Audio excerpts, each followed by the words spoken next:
Qızıl balığın başından həm sərfəli, həm ləzzətli buğlama hazırladım. Bayramda kababını bişirib yediyimiz qızıl balıqların başını isə buzluqda saxlamışdım. İsraf etmədən gördüyünüz kimi çox ləzzətli buğlama hazırladım. Əvvəlcə balığın başlarını doğradım. Lazımsız hissələrini isə çıxartmağı unutmuruq.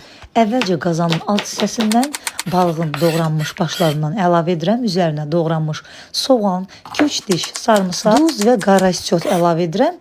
Olsa dənəvər istiotdan da istifadə edə bilərsiniz. Üzərinə yaşıl bal, qarabibər, pomidor əlavə edirəm. Qalan balıqları da üzərinə düzüb, yenə də zövqə görə duz, qara istiot, dəfnə yarpağı, doğranmış cəfəri və yarım dənə limonun suyunu üzərinə sıxıram. 1 xörək qaşığı dolu ərinmiş kərə yağı, yarım stəkan su və 2 çay qaşığı özüm evdə hazırladığım tomatdan əlavə edib, vam odda qaynamağa düşdükdən sonra saat yarım bişirib götürürəm.